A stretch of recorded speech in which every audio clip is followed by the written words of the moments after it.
ইয়ে রোমিও, সকালবেলা জুলিয়েটকে নিয়ে তো বেশ ভালোই মজা লুটলি। হ্যাঁ, সকালবেলা জ্যোতির থাপ্পড়ের দাগটা বোধহয় গাল থেকে এখনো মুছে যায়নি। আবার কেন হাড়গোড় ভাঙতে এসছো মিস্টার ভিলেন? দেবীপুরে আমার নাম করে যে ছেলেটা আপনাকে বোকা বানিয়েছিল, সে এখানে জ্যোতির সঙ্গে প্রেম করছে। What do you mean? ওই সূর্যকান্ত তার মেয়ে জ্যোতিকে লেলিয়ে দিয়ে অমরকে ভুলিয়ে নিয়ে গিয়ে তাকে ফাঁদে ফেলেছে। এখন আমি না গেলে সর্বনাশ হয়ে যাবে। দাঁড়া, আমিও যাবো তোর সঙ্গে। না, তুমি যাবে না দাদা। আমার কিন্তু ভীষণ ভয় করছে অমর। ভয়? হ্যাঁ, ভয়।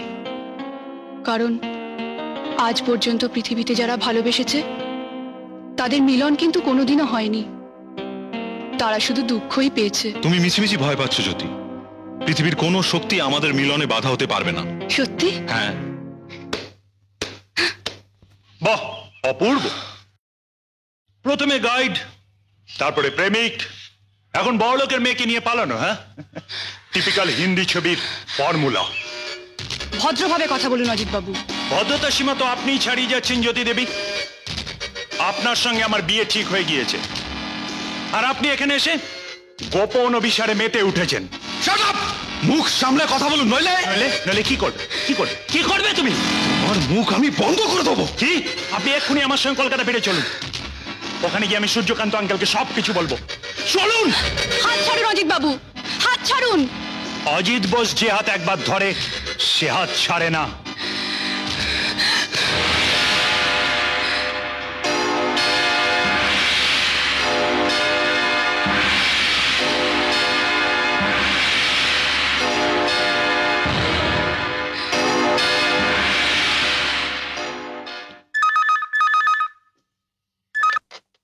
হ্যালো, কে? অমর, তুমি কোথা কথা বলছো? মুকুটমণিপুর থেকে। মুকুটমণিপুর? তুমি বাঁকুড়া যাওনি?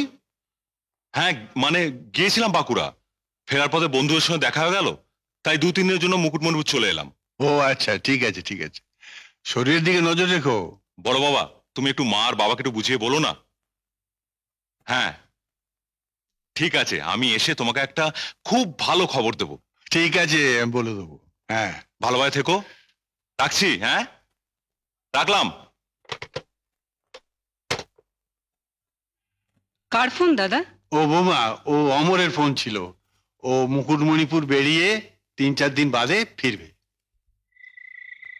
বড় বাবাকে তো ঠিক ম্যানেজ করে নিলি, এখন জেঠু এখানে এলে কি হবে বলতো? আরে বড় বাবা সব ম্যানেজ করে নেবে, ছাড় তো, তুই বড় চিন্তা করিস। তোর ভাই। আরে ইয়ে রোমিও, সকালবেলা জুলিয়েটকে নিয়ে তো বেশ ভালোই মজা লুটলি। হ্যাঁ, সকালবেলা জ্যোতির থাপ্পড়ের দাগটা বোধহয় গাল থেকে এখনো মুছে যায়নি।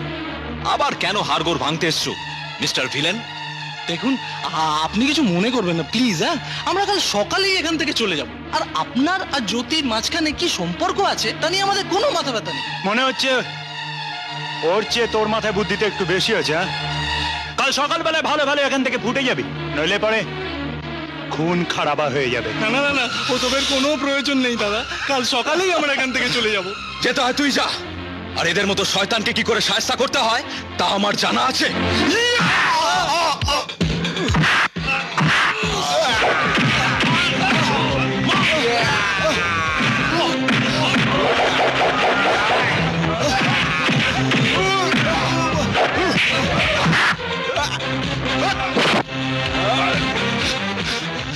চল চল, এদের সঙ্গে ঝামেলা করে আর লাভ নেই।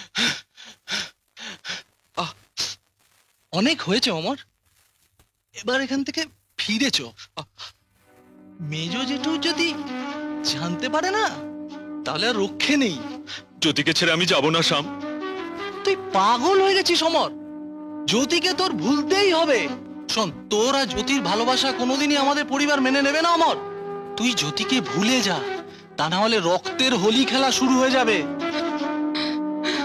জ্যোতি, জ্যোতি, জ্যোতি।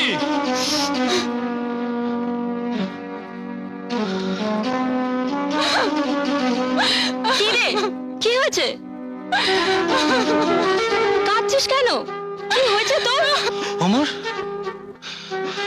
আমি ওকে ভুলতে পারবো না রে, আমি ওকে ভীষণ ভালোবাসি, ভীষণ ভালোবাসি। কাল সকালেই আমরা এখান থেকে চলে যাব অমর। কাঁদছিস কেন?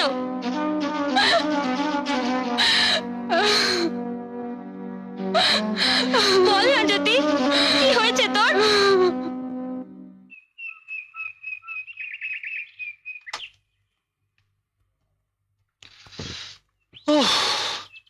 আরে কবিতা, কি ব্যাপার, এত ছুটছো কেন?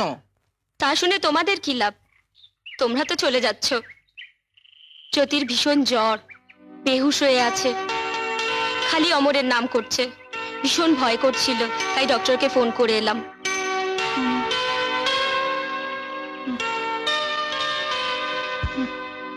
টেম্পারেচার খুব হাই। অমরকে,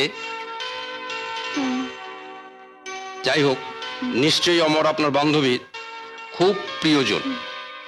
এই সময় মেডিসিনের থেকে তার বিশেষ প্রয়োজন, সেটাই হবে তার আসল মেডিসিন। আচ্ছা, আমার সঙ্গে চলুন, ওষুধ দিয়ে দিচ্ছি।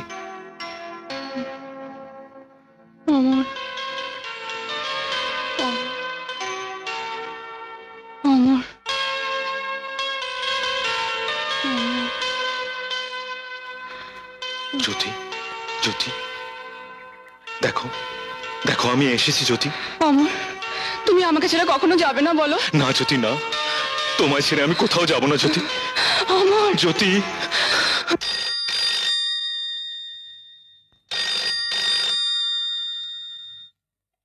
হ্যালো, আঙ্কেল, আমি অজিত বলছি। কি হয়েছে? ভেরি সিরিয়াস নিউজ আছে। সিরিয়াস? হ্যাঁ, সিরিয়াস? দে দে দে, আমায় দে। হ্যালো অজিত, অজিত বলো, আমি সূর্যকান্ত বলছি। একটা ভীষণ খারাপ খবর আছে। দেবীপুরে আমার নাম করে যে ছেলেটা আপনাকে বোকা বানিয়েছিল, সে এখানে জ্যোতির সঙ্গে প্রেম করছে। What? Yes, uncle. What do you mean? তুমি তুমি অমরের কথা বলছো? অমর, সেই খুনিটার ছেলে? হ্যাঁ। আমি জ্যোতিকে অনেকবার বারণ করেছি, কিন্তু কিন্তু কোনো কথাই শুনছে না। এমনকি এমনকি একই হোটেলে রয়েছে। একই হোটেলে? সর্বনাশ! নিশ্চয়ই খুনিটা ওর ছেলেকে জ্যোতির পেছনে লাগিয়েছে। দাদা শোনো, তুমি একটা কাজ করো, তুমি ওদের পেছনে নজর রাখো। আমরা আজই রওনা হচ্ছি ওই মুকুটমণিপুর। ওকে আঙ্কেল, ওকে। দুর্গা, কি হলোটা কি? আমি চিৎকার করে গলা ফাটাচ্ছ কেন? দাদা, দাদা, আপনার শরীর ভালো নয়, ডাক্তার আপনাকে চিৎকার করতে বারণ করেছে। চুপ করো। আজ যা ঘটেছে তার জন্য তোমরা দায়ী। কি ঘটেছে? কি ঘটেনি? তোমার মেয়ের পেছনে বদমাইশটা ছেলেটা হ্যাংলার মতো ঘুরে বেড়াচ্ছে। আমি জানি নিশ্চয়ই কোনো কুমতলব আছে। কার ছেলে?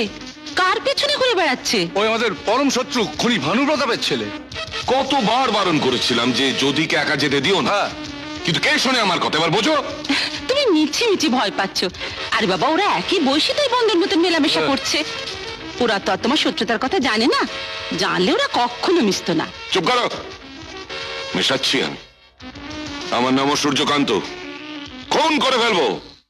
আয়, তো দেরি হলো, ফ্লাইট লেট ছিল নাকি? হ্যাঁ দাদা, 1 ঘন্টার মতন ফ্লাইট লেট ছিল। আচ্ছা দাদা, ওই অমর কোনো ফোন করেছিল? না, অমর, ওই দেখ, বোধহয় অমরের ফোন এলো, দেখ। হ্যালো মেজদা, তোমার ফোন।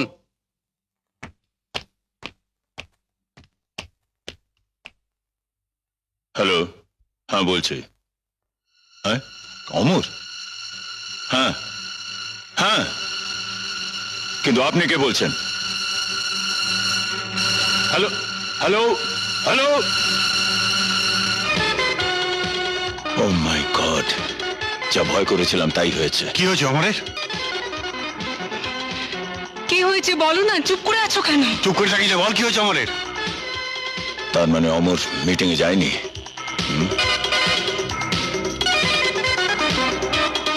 হ্যালো মিস্টার সিংহানিয়া, আমি ভানু প্রতাপ বলছি। আমার ছেলে অমর কি আপনার ওখানে গিয়েছিল? ও, যায়নি, ঠিক আছে। কি হয়েছে আমায় বলবি তো? যা হয়েছে সেটা শুনলে লজ্জায় তোমার মাথা হেট হয়ে যাবে দাদা। ওই সূর্যকান্ত তার মেয়ে জ্যোতিকে লেলিয়ে দিয়ে অমরকে ভুলিয়ে নিয়ে গিয়ে তাকে ফাঁদে ফেলেছে। এখন আমি না গেলে সর্বনাশ হয়ে যাবে। দাঁড়া, আমিও যাবো তোর সঙ্গে। না, তুমি যাবে না দাদা, আমি একাই যাব। আর ওই সূর্যকান্তকে বুঝিয়ে দেবো 14 বছর জেলে থাকলেও আমার রক্ত এখনো ঠান্ডা হয়ে যায়নি। এরকম আরো অনেক সিনেমা দেখতে হলে ডাউনলোড করুন ক্লিক অ্যাপ।